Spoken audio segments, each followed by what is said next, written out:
स्वागत है आप सभी का आपकी अपनी क्लासेस कन्फर्म क्लासेस में। नमस्कार, मैं हूं कन्फर्म क्लासेस से प्रिंस दुबे और रोज की तरह आज फिर लेके आ गया हूं आपके अपने वन रक्षक, जेल प्रहरी, क्षेत्र रक्षक और सहायक जेल अधीक्षक के लिए मैथ की शानदार सिलेक्शन सीरीज। अगर आप इस सीरीज को ज्वाइन कर रहे हैं तो आप लेटेस्ट क्वेश्चन सीख रहे हैं और बेहतरीन प्रैक्टिस के साथ आने वाला एग्जाम भी क्लियर कर रहे हैं। तो इसके पहले हमने जो भी क्लासेस अपलोड की हैं उसमें हमने अभी हाल फिलहाल में जो एग्जाम हुए हैं, जैसे कि मध्य प्रदेश पुलिस कांस्टेबल का, उसमें काफी बढ़िया क्वेश्चन देखने को मिले थे। जो कुछ क्वेश्चन बहुत ही इजी थे, लेकिन कुछ क्वेश्चन जो थे जो अपने आप में एक लेवल रखते हैं, इस टाइप के क्वेश्चन भी हमें देखने को मिले हैं। तो हमें कुल मिलाकर वो वाला कंटेंट पढ़ना है जो पेपर के हिसाब से हमारे लिए इम्पोर्टेंट है, यानी जो पेपर में आ चुका है, ताकि हमें एक पैटर्न मालूम चलता है कि जब अभी इस टाइप के क्वेश्चन पूछे हैं तो आगे भी इसी से मिलते जुलते क्वेश्चन एप्टेक पूछेगा। तो उस लेवल की तैयारी करने के लिए आप हमसे जुड़े रहिए और किसी भी क्लास को स्किप मत करिए। तो चलिए फिर देखते हैं उसी क्रम में कि आज की सीरीज का पहला क्वेश्चन क्या होने वाला है। तो काफी बढ़िया क्वेश्चन होने वाला है। एक वर्गाकार मैदान का क्षेत्रफल 81 वर्ग सेंटीमीटर है, 81 वर्ग मीटर है, सॉरी। मैदान की भुजा कितनी लंबी है? तो अगर आपको इसका बेसिक सा कॉन्सेप्ट आता है कि भाई वर्ग का क्षेत्रफल हमें दे रखा है, वर्ग का क्षेत्रफल क्या होता है, तो ये हमारा वर्ग होता है। वैसे तो बहुत लोगों को मालूम होगा, ये हमारा देखो वर्ग होता है और हम सभी जानते हैं कि वर्ग की चारों भुजाएं क्या होती हैं, बराबर। अगर ये इसकी एक भुजा है तो इसकी चारों भुजाएं होंगी बराबर। और वर्ग का क्षेत्रफल क्या होता है? तो वर्ग का क्षेत्रफल होता है ए गुणा ए। जैसे लंबाई गुणा चौड़ाई होता है ना, यहाँ भुजा होती है तो भुजा गुणित भुजा, भुजा मैंने ए लिखी है, तो ए गुणा ए बराबर हमें दे रखा है कितना है, 81। यानी जो वर्ग का क्षेत्रफल होता है वह किसी ना किसी का वर्ग होता है। जो वर्ग का क्षेत्रफल होता है वह किसी ना किसी संख्या का वर्ग होता है। अगर आपको भुजा चाहिए है तो आप इसका सिर्फ वर्गमूल बता दो। तो 81 का वर्गमूल होता है 9। 81 का वर्गमूल होता है 9। वर्गमूल मतलब 81 किसका वर्ग है? तो 81 किसका वर्ग है? 9 का वर्ग है। अगर यहाँ 100 लिखा होता तो हम बोलते 10, यहाँ 121 लिखा होता तो हम बोलते 11, यहाँ 144 लिखा होता तो हम बोलते कि हमारी भुजा है 12। फिर परिमाप पूछे तो परिमाप मतलब चारों भुजाओं का योग। तो अगर हमें एक भुजा पता चल गई है कि एक भुजा 9 है, तो चारों भुजाएं मिलकर कितना बनाती है? 9 चौके 36। तो या तो क्षेत्रफल पूछेगा या फिर परिमाप पूछेगा, है ना। तो अभी क्षेत्रफल दिया है ए गुणा ए, तो देखो यहाँ पे ए वर्ग हुआ कि नहीं, तो ए वर्ग बराबर हो गया 81। ए वर्ग बराबर हो गया 81, तो ए बराबर कितना हो जाएगा? जब भी यहाँ से वर्ग हटाते हैं तो सामने अंडर रूट यानी वर्गमूल आ जाता है यहाँ 81। यानी आपको 81 का वर्गमूल बताना है तो 81 का वर्गमूल होता है 9, इसलिए हमारी भुजा हो गई 9। परिमाप पूछे, अगर परिमाप पूछे तो परिमाप मतलब चारों भुजाओं का योग। यहाँ भी 9 है, यहाँ भी 9 है, सब जगह 9 9 9 होता तो 9 चौके 36 हमारा परिमाप हो जाता, ठीक है ना। तो एक चीज और पूछ सकता है, वो पूछ सकता है आपसे इसका विकर्ण। तो विकर्ण क्या होता है? अगर आपको भुजा मालूम हो गई तो आपको सीधी भुजा लिख देना है, भुजा है 9 और इसके साथ अंडर रूट 2 जोड़ देना है, यही इसके विकर्ण की लंबाई होगी। बात समझ में आ गई ना। विकर्ण होता है, विकर्ण क्या होता है? अंडर रूट 2 ए, है ना। ए मतलब भुजा, ए को आप पहले लिखेंगे क्योंकि एक संख्या है, संख्या पहले लिखते हैं। 9 अंडर रूट 2, 9 अंडर रूट 2, ठीक है ना। तो अंडर रूट 2 के साथ में सिर्फ वर्ग की कोई भी भुजा, जो भी भुजा है वो लगा दो तो विकर्ण की लंबाई आ जाती है। ऐसे परिमाप आ जाता है। और जो पूछा था मैंने बता दिया, उसने फिलहाल सिर्फ पूछी थी भुजा, लेकिन क्या क्या पूछ सकता है वो सारी चीजें मैंने आपको इसमें समझा दी है, ठीक है ना। तो कभी भी विकर्ण की लंबाई पूछे तो विकर्ण होता है रूट 2a या फिर a अंडर रूट 2, जो भी बोलना है वो बोलो। तो भुजा आप पहले रख सकते हैं, भुजा है 9 अंडर रूट 2, हमारा क्या हो जाएगा? विकर्ण। चलिए, एक माँ और उसकी बेटी की आयु का योग 64 वर्ष है 8 वर्ष पहले। तो ये कब की आयु बताई है उसने हमें? ये कब की आयु बताई है? तो कुछ नहीं लिखा है, मतलब वर्तमान 64 वर्ष है, ये वर्तमान की बात हो रही है। किस किस की बात हो रही है? माँ और उसकी बेटी की बात हो रही है, ठीक है ना। माँ और बेटी की वर्तमान आयु हमें दी है, कितनी है? उनका योग हमें दे रखा है, कितना है? 64। 64, यहाँ माँ की आयु होगी, यहाँ बेटी की आयु होगी। वर्तमान हमेशा लिखते हैं बीचों बीच, फिर उसने बोला है 8 वर्ष पहले, तो यहां से 8 वर्ष पहले की बात हो रही है। 8 वर्ष पहले, पहले मतलब देखो मैंने इसको पीछे लेके गया हूं डायग्राम में, देखो आप पहले बोले तो पीछे ले जाओ, बाद बोले तो आगे ले आओ। माँ की आयु बेटी की आयु का 7 गुना था, यानी बेटी की आयु अगर 1 है तो माँ की आयु हो गई 7। उसने कहा ना माँ की आयु बेटी की आयु का 7 गुना, बेटी की आयु अगर 1 है तो माँ की आयु 7 है, ठीक है ना। तो अब हमें तो दिया है योगफल, लेकिन योगफल दिया है यहां से 8 वर्ष पहले का, और हमें अनुपात दे रखे 8 वर्ष बाद का, यानी कि वर्तमान के, हमें वर्तमान का हमें योगफल दिया है। लेकिन हमें अनुपात कहाँ के दिए हैं, हमें अनुपात दे रखे हैं कहाँ के, यहाँ से 8 साल पहले के। तो जहां के अनुपात है वैल्यू को वहीं लेके जाना है। तो अगर आज यानी वर्तमान में योगफल 64 वर्ष है, 64 वर्ष है, तो आज से 8 साल पहले योगफल कितना था, तो योगफल में माँ की आयु भी 8 वर्ष पीछे जाएगी और बेटी की आयु भी 8 वर्ष पीछे जाएगी, क्योंकि योगफल मतलब दोनों की आयु इसमें शामिल है। तो अगर आज योगफल 64 वर्ष है, योगफल 64 वर्ष है, तो 8 साल पहले कितना था, तो 8 साल माँ की आयु कम होगी, 8 साल बेटी की आयु कम होगी, यानी यहां से टोटल आपको जो कम करना है वो कितना कम करना है, 16। तो यहां से 16 घटा देंगे तो आ जाएगा 48, और ये 48 वर्ष आयु का योगफल आ गया कब, आज से 8 वर्ष पहले का, आज से 8 वर्ष पहले का। बात समझ में आई। तो जहां के अनुपात होते हैं वैल्यू भी वहीं की मालूम होनी चाहिए, तो कोई भी आपको एक्स वाई लिखने की जरूरत नहीं पड़ेगी। योगफल दिया था वर्तमान का, अनुपात दिए थे आज से 8 साल पहले के, तो जहां अनुपात है वैल्यू को वहीं ले जाना है। अगर आज योगफल 64 वर्ष है तो 8 साल पहले, 8 साल पहले माँ की आयु कम कर दो, 8 साल बेटी की आयु कम कर दो, तो योगफल से दोनों की, योगफल में तो दोनों की आयु शामिल है, यानी 16 वर्ष पीछे जाएंगे तो 48 वर्ष दोनों की आयु का योगफल होगा। यहां से हमारा कॉन्सेप्ट लग जाएगा। उनके हिसाब से योगफल 48 वर्ष कब का, 8 साल पहले का। हमारे हिसाब से 8 साल पहले उनकी आयु का योगफल था 8।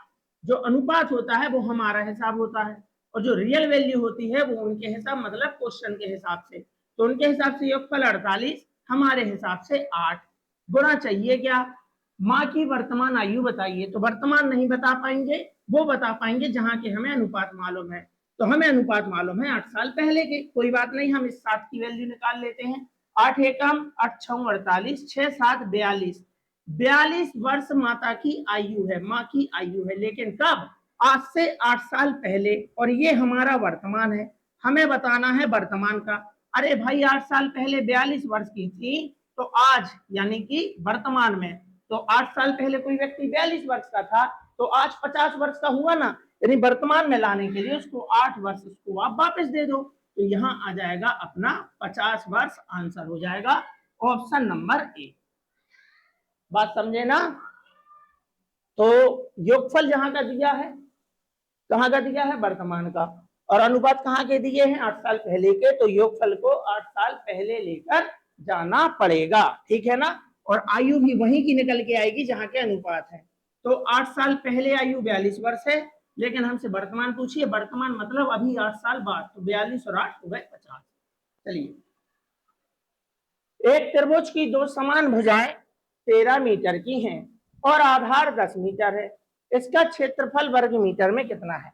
अब दो समान भुजाएं दी हैं, तो किसमें दो समान भुजाएं होती हैं, यानी कि बात चल रही है समद्विबाहु त्रिभुज की।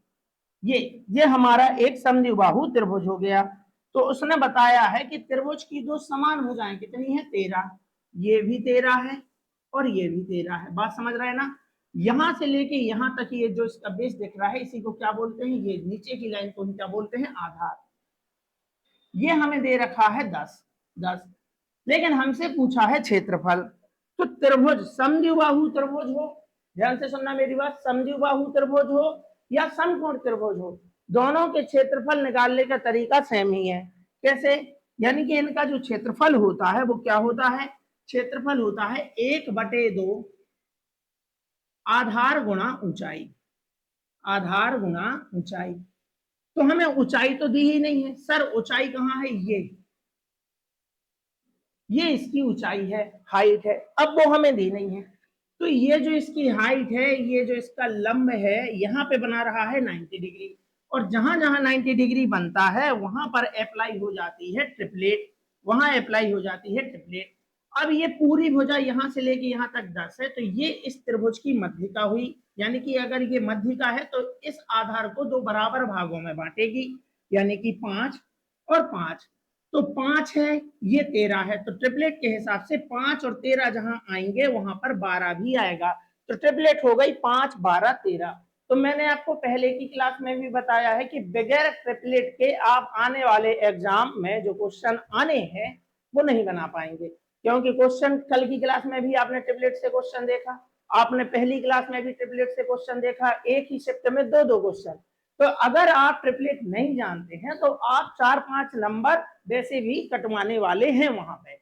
तो जब आप 4-5 नंबर का नुकसान सब कुछ जानते हुए भी करेंगे तो फिर आपका सिलेक्शन होना कहीं ना कहीं मुश्किल हो जाएगा।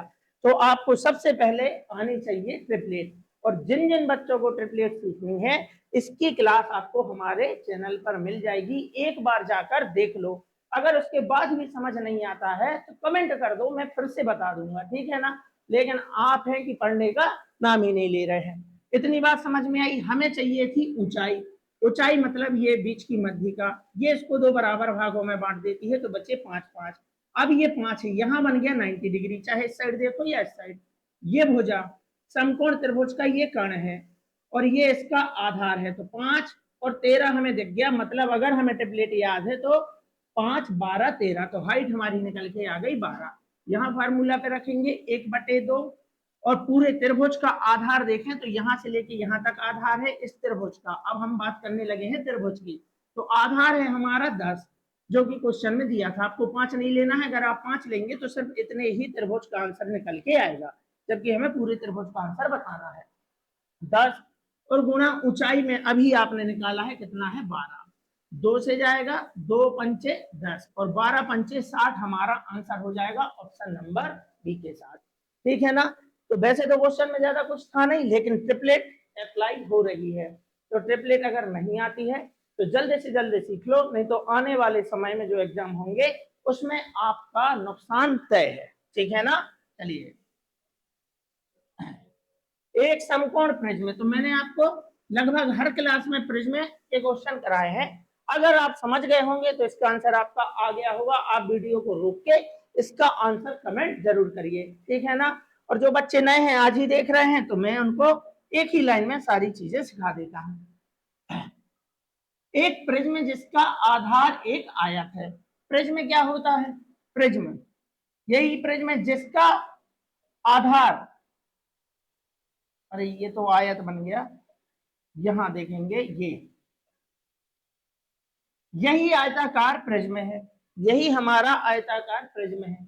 प्रिज्म कहलाता क्या है, जिसका आधार भी बिल्कुल वैसा ही है, एक जैसे इसका आधार आयत है तो इसके ऊपर भी क्या है आयत, तो ये प्रिज्म बन गया। अगर इसका आधार वर्ग है और इसकी छत यानी ऊपर भी क्या है वर्ग ही है, तो ये एक प्रिज्म है। अगर नीचे वृत्त है ऊपर भी वृत्त है तो ये प्रिज्म है, ठीक है ना। नीचे आयत है लेकिन ऊपर का हिस्सा नुकीला है इस तरीके से, तो वो प्रिज्म नहीं है, वो पिरामिड है। उसके आयतन में आगे 1/3 जोड़ना है और वक्र पृष्ठ में आगे 1/2 जोड़ना है और वक्र पृष्ठ में तिर्यक ऊंचाई लेनी है।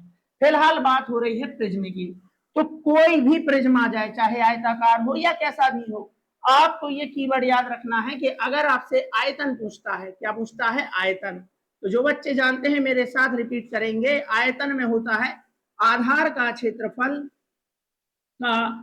क्षेत्रफल गुणा ऊंचाई, गुणा ऊंचाई। जैसे इसके आधार पे बना है आयत, तो आयत का क्षेत्रफल आपको आता है, आयत का क्षेत्रफल निकाल के ऊंचाई का गुणा कराएंगे, आयतन निकल के आएगा किसी भी प्रिज्म का, किसी भी प्रिज्म का। और अगर वक्र पृष्ठ आपसे पूछा है तो वक्र का मतलब होता है घुमा हुआ, मुड़ा हुआ, तो घूमते कहां है परिमाप पे, क्योंकि परि का मतलब भी होता है चारों तरफ।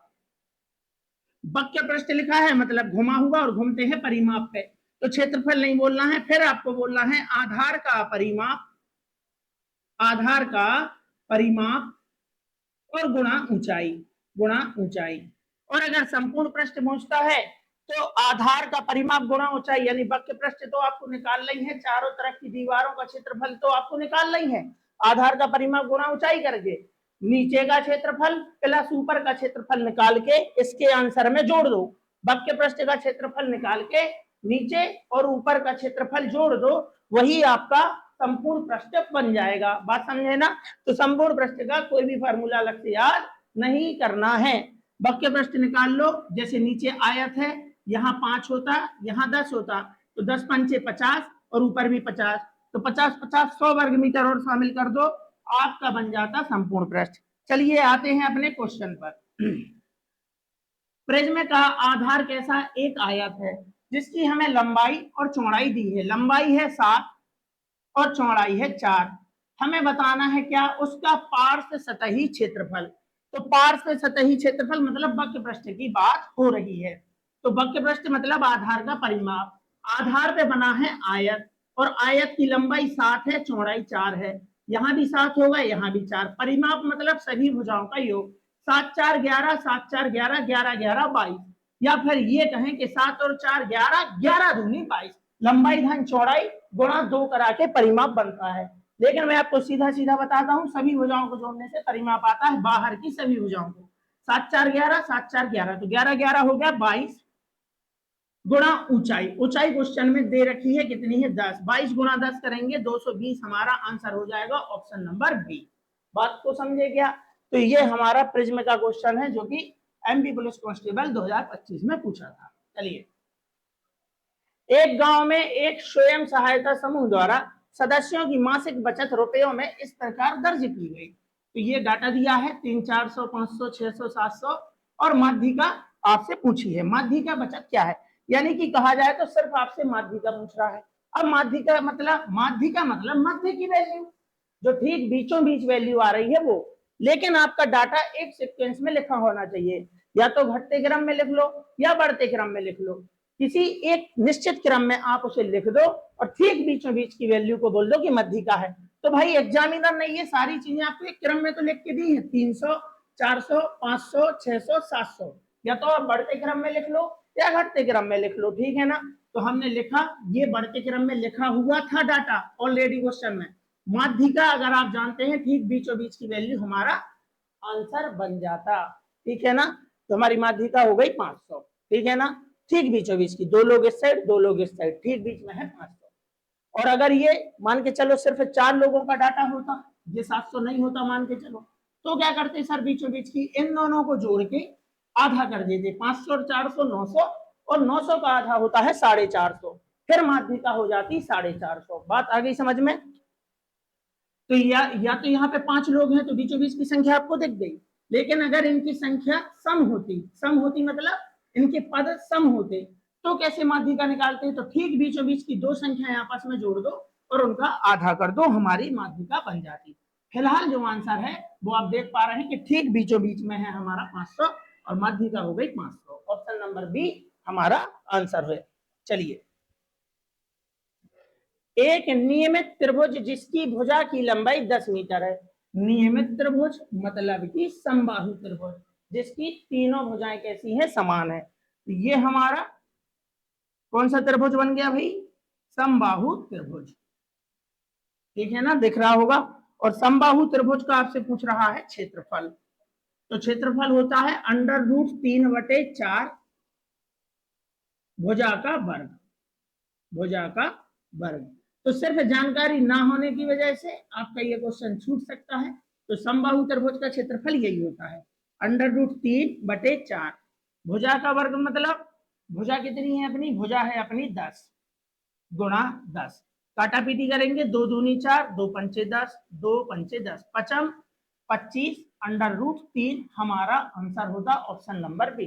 फॉर्मूला याद करना है, समबाहु त्रिभुज का क्षेत्रफल √3/4 भुजा का वर्ग, ठीक है ना? चलिए, तो ये सिंप्लीफिकेशन का क्वेश्चन था, बोर्ड मार्क्स का, बहुत ही आसान सा क्वेश्चन था, लेकिन आया है एग्जाम में इसलिए दिखाना मेरा काम है आपको। तो सबसे पहले अगर सॉल्व करते हैं तो एक क्रम होता है बोर्ड मास, और वैसे तो क्रम होता है भी बोर्ड मास, भी मतलब बेनकुलम बार होता है इस तरीके से। फिलहाल है नहीं तो उसकी चर्चा हम नहीं कर रहे हैं। तो ब्रैकेट है क्या? हाँ ब्रैकेट है। ब्रैकेट में सबसे छोटा ब्रैकेट पहले सॉल्व करेंगे, तो उसमें ब्रैकेट में क्या लिखा हुआ है? लिखा है 8 - 4। तो 8 में से 4 जाएगा, यहाँ 4 आएगा, यानी कि ब्रैकेट हमने सॉल्व कर लिया। क्या इसमें ऑफ है? ऑफ मतलब का मतलब गुणा नहीं है ना, तो बस छोड़ दो उसको। लेकिन डिवाइड है, तो पहले अब इसके बाद होगा डिवाइड। तो 48/4, 48/4, तो कितना? 4 से भाग करेंगे इसमें तो आ जाएगा देखो 12, तो भाग भी हो गया। उसके बाद है यहाँ पे धन लगा है, और उसके बाद बचा 7 × 2।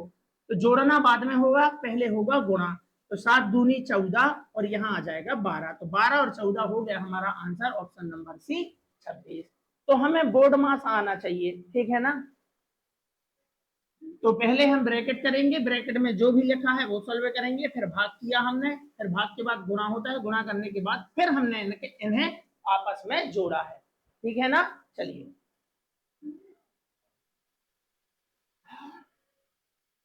दो संख्याओं का योग 96 है।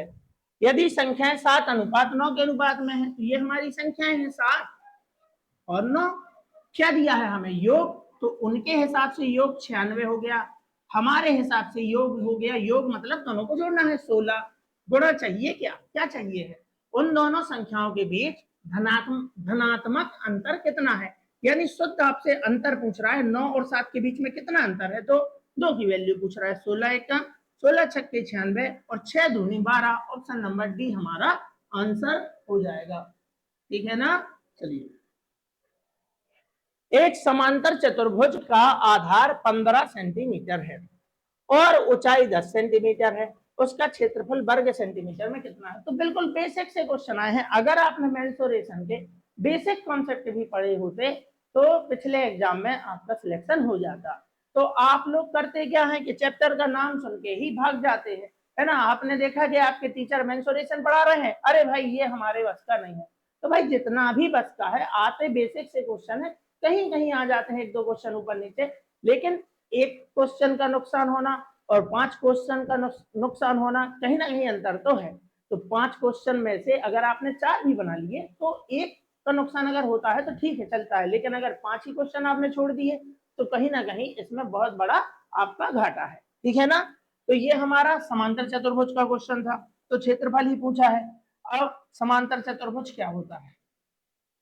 ये हमारा समांतर चतुर्भुज होता है, यानी कि आपने आयत तो पढ़ा ही है। आयत का क्षेत्रफल शायद ही है कोई बच्चा नहीं जानता होगा। आयत का क्षेत्रफल ये हमारी चौड़ाई है, ये हमारी लंबाई है। क्या होता है आयत का क्षेत्रफल? लंबाई गुना चौड़ाई, ठीक है ना। इसी चतुर्भुज को थोड़ा सा यहां से अगर हम तिरछा कर देते हैं तो वो इस तरीके का रूप ले लेता है, और इसी चतुर्भुज को बोलते हैं समांतर चतुर्भुज। यानी कि आयत को अगर तिरछा करते हैं तो बनता है समांतर चतुर्भुज, और वर्ग को अगर तिरछा करते हैं तो बनता है समचतुर्भुज। वर्ग को अगर तिरछा करते हैं तो बनता है समचतुर्भुज। ये हमारा समचतुर्भुज है, और ये किसका परिवर्तित रूप है? शुद्ध और शुद्ध वर्ग का। वर्ग को तिरछा करोगे समचतुर्भुज बनेगा, आयत को तिरछा करोगे समांतर चतुर्भुज बनेगा। यानी कि अगर मैं आपको दिखाऊं और अगर आप समझ पा रहे हो कि मैं यहां से इसको अगर काट दूं तो जो हिस्सा निकल के आएगा ये त्रिभुज, उसको मैं यहां पे फिट कर दूंगा तो वापस से क्या बन जाएगा? आयत बनेगा। आयत बनेगा। तो इसी बेस पे मैंने बोला कि अगर मैं इसको यहां से कटिंग करके जो त्रिभुज निकलेगा इसके आगे वाले हिस्से में जोड़ दूंगा तो ये समांतर चतुर्भुज जो है वो क्या बन जाएगा? वापस से आयत। तो ये कहीं ना कहीं क्या है? हमारा आयत ही है। और आयत का क्षेत्रफल क्या होता है? लंबाई गुणा चौड़ाई। लेकिन अगर इसका नाम बदला है तो इसे नए नाम तो देने ही होंगे। तो यहां से लेके यहां तक जो आपको दिख रही है, ये जो आप देख पा रहे हैं, ये क्या है? यही है इसकी ऊंचाई। अब मैं इसे जितना अच्छा बनाऊंगा ये उतना ही बेकार बनेगा। यहाँ पे तो ऊंचाई दे रखी है 10 और इसका आधार दे रखा है 15। तो जैसे यहाँ पे आप क्षेत्रफल बोल रहे थे लंबाई गुणा चौड़ाई, यहाँ पे आपको बोलना है आधार गुणा ऊंचाई। ये जो चौड़ाई है समान, यहाँ पे जो चौड़ाई थी वो समांतर चतुर्भुज में ऊंचाई का काम करती है, और ये जो लंबाई जिसे आप बोल रहे थे उसे आप आधार बोलते हैं। तो इसका क्षेत्रफल हुआ आधार गुणा ऊंचाई। तो आधार कितना है? आधार है 15 और ऊंचाई है 10, तो 15 धाम 150 हमारा आंसर हो जाता। तो मैं चाहता तो सिर्फ आपको आधार गुणा ऊंचाई भी बोल के आंसर बता के आगे जा सकता था, लेकिन मैंने आपके दिमाग में एक इमेज सेट की है कि अगर आप आयत जानते हैं तो आप समांतर चतुर्भुज भी जानते हैं, आप वर्ग जानते हैं तो आप क्या जानते हैं, समचतुर्भुज भी जानते हैं। बात आ गई समझ में? तो इमेज सेट करना है, चीजों को आसान बनाना है। तो आंसर है 150। त्रिभुज एबीसी और डीईएफ समरूप है, तो देखते ही हमने छोड़ दिया वहां पे, देखा अरे भाई ये क्या आ गया, ये समरूप हम नहीं जानते भाई क्या है। तो दो त्रिभुज हैं, दो त्रिभुज हैं समरूप, मतलब समान रूप के दो त्रिभुज हैं। यानी कि यहाँ पे देखो आप, पहले यहाँ पे हम बनाते हैं दो त्रिभुज, एक त्रिभुज हो गया, एक और हमारा ये त्रिभुज हो गया, ठीक है ना। इसको लाते हैं थोड़ा सा ऊपर। इन त्रिभुजों को समरूप क्यों कहा गया?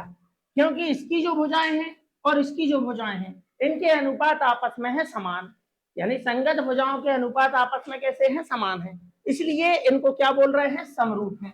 या फिर ये कहें कि जब भी वो बोल दे कि त्रिभुज आपस में क्या है, समरूप है, ए बी सी और डी ई एफ आपस में क्या है, समरूप है, तो आपको बोलना है कि इनकी संगत भुजाओं का अनुपात आपस में कैसा होता है, समान होता है, ठीक है ना। यानी कि अब हम इनके नाम दे रहे हैं। तो पहला त्रिभुज हमारा ए हो गया, ए बी और सी हो गया, दूसरा हो गया हमारा डी ई और एफ। अब हमें इनकी भुजाएं दे रखी हैं, तो इसमें ए बी इसने हमें बता दिया है कितना है, 12 है, बी सी कितना है, 15 है, ए सी के बारे में कुछ नहीं लिखा, डी और ई कितना दे रखा है, 8 दे रखा है, ई और एफ कितना दे रखा है, 10 दे रखा है, और डी और एफ हमें दे रखा है कितना है, 13 है। हमसे पूछा क्या है, तो ए सी की लंबाई ज्ञात कीजिए, हमसे पूछ रहा है ए सी, यानी कि ये वाली भुजा हमसे पूछ रखी है, ठीक है ना। तो हमने अभी अभी क्या सीखा, अगर दो त्रिभुज आपस में क्या है, समरूप है, तो उनकी जो संगत भुजाएं हैं उनका अनुपात होता है समान। यानी कि हम लिखेंगे सीधा सीधा ए बी का अनुपात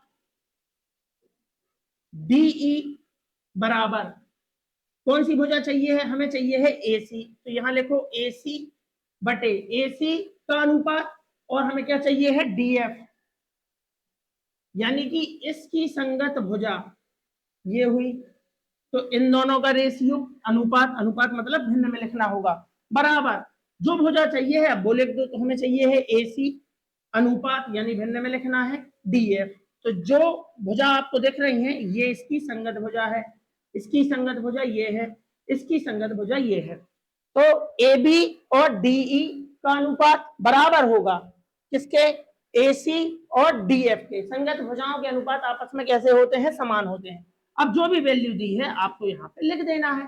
तो ए बी हमें दे रखा है 12 है और डीई हमारा 8 है, बराबर एसी हमें मालूम है नहीं, और हमें क्या दिया है, डीएफ, इसकी संगत भुजा क्या है, डीएफ, और डीएफ कितनी है, 13, तो एसी का मान चाहिए है, इसको यहाँ पे लाएंगे, यहाँ पे मैं सोल्व कर देता हूँ यहाँ पे, तो 4 दूनी 8 और 4 तिया 12, 13 ऊपर आएगा, तो 13 ती 39, नीचे आ जाएगा 2, और 2 से यहाँ इसको कैंसिल करोगे तो आएगा 2 से जाएगा 19, 2 एकम 2, 2 इनाम 18, बचा 1, 2 पंचे 10, तो ए सी की वैल्यू आ गई 19.5। तो कॉन्सेप्ट याद रखना है, अगर दो त्रिभुज आपस में समरूप हैं तो संगत भुजाओं का अनुपात आपस में क्या होता है, बराबर होता है। संगत भुजा, इसकी संगत भुजा और इसकी संगत भुजा का अनुपात, ये वाली भुजा इसकी संगत भुजा है, इनका अनुपात आपस में क्या रहेगा, बराबर। ये कॉन्सेप्ट याद रखना है, ठीक है ना। तो इसका आंसर हो गया 19.5। नोट करके लिख लेना, ये नोट करके आपको लिखना है। 3 मूवी टिकट और 2 कोल्ड ड्रिंक की कीमत 144 रुपए है, जबकि 2 मूवी टिकट और 3 कोल्ड ड्रिंक की कीमत 126 रुपए है। तो इस टाइप का क्वेश्चन हमने क्लास 10th में बनाया है, तो जैसे वहां बनाया था उतना नहीं लिखना है, लेकिन मेथड थोड़ी सी वही हमें इस्तेमाल करनी है। यहाँ पे देखेंगे 3 मूवी टिकट्स एम बस बना लेंगे यहाँ पे, और 2 कोल्ड ड्रिंक इनकी कीमत हमें दे रखी है 144। फिर जबकि 2 मूवी टिकट और 3 कोल्ड ड्रिंक की कीमत हमें दे रखी है 126 रुपए। तो हमसे पूछी है 1 मूवी टिकट और एक कोल्ड ड्रिंक की कीमत। तो पहले हम मूवी टिकट की ही कीमत निकाल ले रहे हैं, क्योंकि ऑप्शन में मूवी टिकट की कीमत सब जगह अलग अलग है, तो सिर्फ मूवी टिकट की कीमत हम मालूम कर लेंगे, दूसरा आंसर हमें खुद ब खुद मिल जाएगा। यानी कि अगर आपको मूवी टिकट की वैल्यू चाहिए है, यहाँ मूवी टिकट की अगर आपको वैल्यू चाहिए है, तो आप इसको कुछ मत करो, सी को कर लो बराबर, और बराबर करने के बाद इसे आपको क्या करना है, काटना है। तो अगर मुझे सी की वैल्यू को बराबर करना है, तो इस 3 का गुणा कराना पड़ेगा ऊपर और इस 2 का गुणा कराना पड़ेगा नीचे। तो होगा क्या, 3 दूनी 6 और 2 तिया 6, ये हो जाएंगे बराबर। और हम सभी जानते हैं कि हमें इन चिन्हों को पलटना होगा, जो धन का है उसे ऋण बनाना है, धन से ऋण बनाना है, और अगर ऋण होता तो हम धन बना लेते। तो यहाँ भी धन ही है, कुछ नहीं है, तो यहाँ पे धन से क्या बन जाएगा, ऋण बन जाएगा। अब क्या होगा, तो 3 दूनी 6 और 2 तिया 6, ये तो आपस में कट जाएंगे। अब गुणा तो पूरी लाइन में होता है, यानी कि यहाँ आ जाएगा 3 तिया 9m और 2 दूनी 4m। यहाँ पे गुणा कराएंगे 144 तिया करेंगे, तीचों के 12, एक तीचों के 12 और एक 13, यहाँ एक 3 एकम 3 और एक 4, और जबकि नीचे गुणा कराएंगे 126 दूनी हो जाएगा 252। और इसमें से अगर यहाँ पे घटाएंगे, घटाना क्यों है, क्योंकि यहाँ पे माइनस है, 2 में से 2 गया 0, 13 में से 5 गया 8, 3 में से 2 गया 1, 180, और 9m में से 4m जाएगा, क्योंकि यहाँ भी ऋण ही था, यहाँ भी ऋण ही था, तो यहाँ आ जाएगा 5m, वो भी प्लस का। यानी कि 5 मूवी टिकट की वैल्यू निकल के आ गई 180। हमें एक मूवी टिकट की बतानी है, एक मूवी टिकट की वैल्यू अगर चाहिए है तो भाग कराएंगे, 5 की वैल्यू मालूम है, 1 की चाहिए, 5 से भाग कराएंगे, 5 से जाएगा 5 तिया 15, 5 छक्का 30, यानी एक मूवी टिकट की वैल्यू 36 है, तो सिर्फ यही 36 लिखा है और कहीं नहीं है, और यही हमारा आंसर है, ऑप्शन नंबर ए। तो इस टाइप का एक क्वेश्चन वहां पे आया था, ठीक है ना। ये वैल्यू बदल भी सकती है, तो हम कई बार ट्रिक भी बना लेते हैं कि 3 और 2, फिर यहाँ 2 और 3 ही होना चाहिए, लेकिन डाटा कई बार चेंज हो जाता है, तो आपको इस तरीके से क्वेश्चन करना ही पड़ेगा, इसलिए आप एक ही तरीका सीखो और उसी से क्वेश्चन को उड़ाओ, ठीक है ना। चलिए, और ये हमारा आज की सीरीज का लास्ट क्वेश्चन है। एक व्यापारी एक वस्तु को 25% की हानि पर बेचता है, यदि वह इसे 60 रुपए अधिक में बेचता तो 10% का लाभ होता। यानी एक ही वस्तु को 2 बार बेचने की बात हो रही है, तो हमने मान लिया कि वस्तु का क्रय मूल्य कितना है, 100, क्रय मूल्य 100 है। एक बार उसे वस्तु को बेचा है 25% की हानि पर, तो 100 का 25% 25 ही होगा, यानी उसने 75 रुपए में बेचा होगा। ये हो गया हमारा विक्रय मूल्य, कौन सा वाला, हानि वाला, ठीक है ना।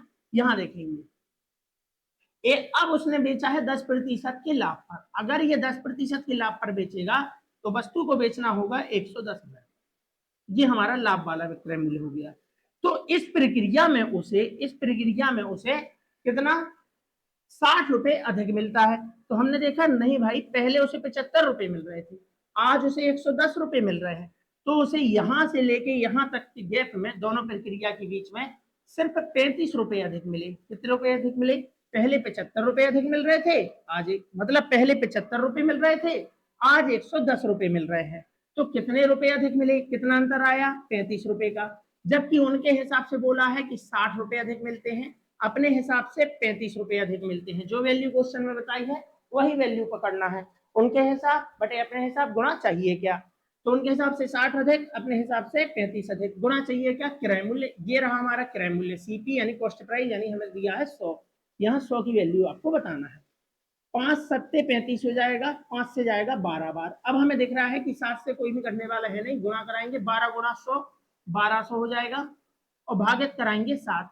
ऑप्शन आपको दिख रहे होंगे दशमलव में है, 7 से भाग कराएंगे, 7 एकम 7, तो पहला अंक 1 है, यानी ये भी हमारा आंसर नहीं है, और ऑप्शन ए भी हमारा आंसर नहीं है, क्योंकि 7 एकम 7 आया है, ठीक है ना। और उसके बाद 12 में से 7 गया, यहाँ बच जाएगा, देखो 5 हो गए 50, 7 सतैया 49, तो दूसरा अंक जो है हमारा 7 है, जबकि यहाँ पे 8 है, तो देखते ही आंसर बोल रहा है ऑप्शन नंबर बी, यही हमारा आंसर है। बाकी पूरा सोल्व करना है, तो 7 एकम बचा 5, 7 50 हो गया, 7 सतैया 49, 1 7 एकम 7 बचा 3, रखा दशमलव, हो गए 30, तो 7 चौके 28, 171.4 हमारा आंसर हो जाएगा। तो ये हमारे आज के 12 क्वेश्चन थे, और सारी क्लासों में हमने 12-12 क्वेश्चन ही कराए हैं, तो पिछली क्लास जो भी हो गई हैं, तो जो बच्चे आज ही जुड़ रहे हैं एक बार जरूर देखें, 101% आपको बेहतरीन तरीके से समझ में आएगा। अगर आपने कहीं भी सिलेबस नहीं किया है लेकिन फिर भी आप पढ़ना चाहते हैं, तो बहुत से कॉन्सेप्ट हैं जो आपको बहुत आसान भाषा में समझ में आ जाएंगे।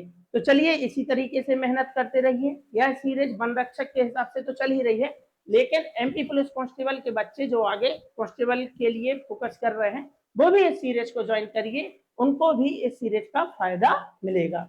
तो चलिए मेहनत करते रहिए, निश्चित तौर पे आपकी मेहनत एक दिन रंग लाएगी और आप अपने सपनों को पूरा कर पाएंगे। तो चलिए फिर मिलते हैं किसी और अगली क्लास में। तब तक के लिए आप सभी का बहुत बहुत धन्यवाद। सभी को राधे राधे, जय श्री महाकाल।